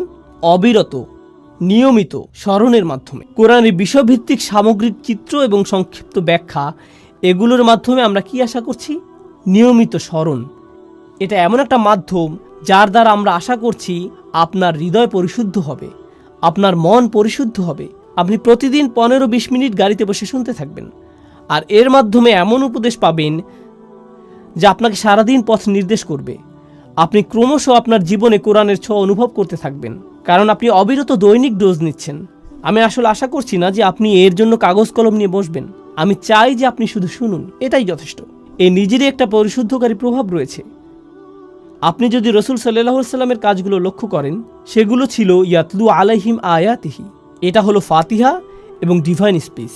ওয়ুযাক্কিহিম, অর্থাৎ তিনি তাদেরকে পরিশুদ্ধ করেন। আমাদের আশা যে পরিশুদ্ধকরণ হবে কোরআনের বিষয়ভিত্তিক সামগ্রিক চিত্র এবং সংক্ষিপ্ত ব্যাখ্যার অবিরত স্মরণের মাধ্যমে। এরপরে রাসূল সাল্লাল্লাহু আলাইহি সাল্লামকে আরও যে কাজ দেয়া হয়েছিল তা হলো তিনি তাদেরকে আইন এবং বিজ্ঞতা শিক্ষা দেন। আর শিক্ষা বলতে বোঝায় যখন আপনি একজন ছাত্র এবং আপনার জন্য রয়েছে একজন শিক্ষক, এই বিষয়টির গভীরতা আরও বেশি, এটি আরও বেশি মনোনিবেশ দাবি করে। এখন আপনাকে কাগজ কলম নিয়ে বসতে হবে, আর এজন্যই আমরা তৈরি করেছি গভীর পর্যবেক্ষণ কোর্সটি। গভীর পর্যবেক্ষণ কোর্সটি হলো কোরআনের গভীরে দৃষ্টি দেয়া, যাতে আমরা আইন কানুন শিখতে পারি এবং আমাদের সর্বোচ্চ চেষ্টা দিয়ে কোরআন থেকে বিজ্ঞতা শিখতে পারি। কোরআনে বর্ণিত এই প্রক্রিয়াটিকে আমি আপনাদের সবাইকে অনুসরণের পরামর্শ দিচ্ছি। এই মুহূর্তে আমি আপনাদের সাথে অনলাইনে কথা বলছি, হয়তো আমাদের মাঝে হাজার হাজার মাইল দূরত্ব, কিন্তু কল্পনা করুন এখন আমি আপনার সামনে বসে আছি। আমি আসলেই আপনার কল্যাণ কামনা করি। আপনি যদি ব্যক্তিগতভাবে আমার কাছে আসেন, যদি আপনার সাথে আমার দেখা হয়ে যায় কোনো এয়ারপোর্টে অথবা রেস্টুরেন্টে, আর আপনি জিজ্ঞেস করেন, ওস্তাদ আমি কিভাবে কোরআন অধ্যয়ন করব, তখন এই একই পরামর্শ আমি আপনাকে দিব। আপনার প্রতি এটাই আমার ব্যক্তিগত পরামর্শ। এর জন্য একেবারে শত শত ঘন্টা ব্যয় করার প্রয়োজন নেই। না, আমি শুধু চাই অল্প অল্প করে প্রচেষ্টা করা। আমাদের রাসূল সাল্লাল্লাহু আলাইহি সাল্লাম বলেছেন, খয়রুল উমুরি আদওয়ামুহা ওয়া ইন কাল্লা, অর্থাৎ সর্বোত্তম কাজ হলো সেগুলো যা নিয়মিত করা হয়। এটাই আমাদের কাছে চাওয়া হয়েছে। যদি কোরআনের পথে এই পথ চলাতে আমার মৃত্যু হয়, আমি সফল হয়ে গিয়েছি। এটাই আমার কাছে গুরুত্বপূর্ণ, এটাই আমি আপনার জন্যও চাই। তো যদি আপনি আমার পরামর্শে আস্থা রাখেন, আমি চাই যে আপনি এই পথ চলায় সামিল হন। বাইয়েনা টিভির ওয়েবসাইটে যান, আজই সাইন আপ করুন। 2 সপ্তাহের জন্য ফ্রি সাবস্ক্রিপশন ব্যবস্থা রয়েছে, যাতে আপনি একটি ধারণা পেতে পারেন। আলোচনা শোনা শুরু করে দিন। প্রতিজ্ঞা করুন যে সকালে যাতায়াতের সময় অথবা বিকেলে অথবা রাতে ঘুমানোর আগে আপনি আপনার প্রতিদিনের ডোজটি নেবেন, অল্প অল্প করে অল্প অল্প করে অল্প অল্প করে। আপনারা হয়তো জানেন না যে ইউটিউবে আমার হাজারো ভিডিও রয়েছে। আমি কথা বেশি বলি, আমার মা আমার সম্পর্কে এমনটাই বলেন। আমার হাজারো ভিডিও রয়েছে বিভিন্ন জায়গায়। হ্যাঁ, তা আছে ঠিক, কিন্তু সেগুলো বিক্ষিপ্ত আকারে আছে। কিন্তু এটি হলো পরিকল্পিত অধ্যয়ন। এটা এরকম যেন কোরআন অধ্যয়নের জন্য আপনি আমাকে টিউটর হিসেবে পেয়েছেন। তো আমি এবং আমার সহকর্মীরা আশা করব কোরআনের এই পথ চলায় আপনিও সামিল হবেন, এবং আমি আন্তরিকভাবে আপনাদের জন্য দোয়া করি যে আপনাদের প্রত্যেকেই যাতে এই পথ চলায় সফল হতে পারেন, যাতে আমি এবং আপনি এই পথ চলায় অলসতা না দেখাই, যাতে আল্লাহ আমাদেরকে রিজিক প্রদান করেন এবং আমাদের জীবনের সৌন্দর্য, কল্যাণ এবং বারাকা দান করেন। আমাদেরকে, আমাদের সন্তানদেরকে এবং আমাদের প্রিয়জনদেরকে, আমাদের আশেপাশের মানুষেরা যাতে অনুপ্রাণিত হতে পারে সেই আলোর দ্বারা, যা আমরা অবিরত আল্লাহর কিতাব থেকে লাভ করতে থাকব। এগুলো বানানোর পেছনে আমার উদ্দেশ্য ছিল আল্লাহর সন্তুষ্টি অর্জন। আপনার উদ্দেশ্য হওয়া উচিত তাকে সন্তুষ্ট করা, তার বাণীর সাথে সম্পর্ক স্থাপনের মাধ্যমে। ও আল্লাহ, আমি শুধু আপনার বাণী আরও বেশি করে অনুধাবন করতে চাই। আমি আরও বেশি আপনার বাণী অনুযায়ী চলতে চাই। আমি আমার হৃদয়কে আরও বেশি আপনার বাণী দ্বারা অনুপ্রাণিত করতে চাই। এটাই বাইয়েনা টিভির উদ্দেশ্য। অন্য কিছুই আমার কাছে গুরুত্বপূর্ণ নয়। আর কিছু না করে যদি আমরা এটুকুই করে থাকি, তাতেই আমি সন্তুষ্ট, তাতেই আমি সন্তুষ্ট। আর আমি সন্তুষ্ট হব আপনার জন্য যদি আপনি আমাদেরকে সেই সম্মান দান করেন, যাতে আমরা একই সাথে আপনাকে নিয়ে এই পথ চলা শুরু করতে পারি। আশা করি দেখা হবে এই 2 সপ্তাহ ফ্রি সাবস্ক্রিপশনে। এখনই শুরু করুন, পরিবার এবং বন্ধুবান্ধবকে জানিয়ে দিন। আরও যোগ করে আমি বলতে চাই, অমুসলিম পরিবার এবং বন্ধুবান্ধব থাকলে তাদেরকেও জানিয়ে দিন, তাদেরকে একটি সাবস্ক্রিপশন নিয়ে দিন। আমার এমন কর্মচারী আছেন যারা তাদের অমুসলিম মা বাবাকে সাবস্ক্রিপশন উপহার দিয়েছেন। খ্রিস্টান মা যিনি শুনবেন সূরা আলে ইমরানের তাফসির এবং এটি অধ্যয়ন করবেন, কেন নয়? তাদেরকে আল্লাহর কিতাবের সাথে পরিচয় করিয়ে দিন। সরাসরি কোরআন ছাড়া আর ভালো কি হতে পারে যার থেকে তারা ইসলাম সম্পর্কে জানতে পারবে? তাদেরকে সরাসরি আল্লাহর কথা শোনার সুযোগ দিন। তো আমি আশা করছি যে এই প্রচেষ্টাটি আল্লাহ আমাদের সবার পক্ষ থেকে কবুল করে নেবেন। আপনারা সবাই আলোচনাটি শুনেছেন, এজন্য কৃতজ্ঞতা প্রকাশ করছি। আমি অত্যন্ত উৎসাহী এই জন্য যে আমরা একটি অ্যাপও তৈরি করেছি। আপনাদের যাদের ভিডিও দেখার সুযোগ কম, অডিও হলে সুবিধা হয়, অ্যাপ থেকে অডিও ডাউনলোড করতে পারেন। এটা পাবেন অ্যাপ স্টোরে, আইফোন এবং অ্যান্ড্রয়েড অ্যাপ হিসেবে। ব্যস্ততার মধ্যেও আলোচনাগুলো শোনার জন্য এটা একটা সহজ উপায় ইনশাআল্লাহ। আমি আন্তরিকভাবে আশা করি আপনারা যাতে উপকৃত হতে পারেন। অনেক অনেক ধন্যবাদ আজকে অংশগ্রহণ করার জন্য। জাযাকুমুল্লাহু খাইরান। আসসালামু আলাইকুম ওয়া রাহমাতুল্লাহি ওয়া বারাকাতুহু।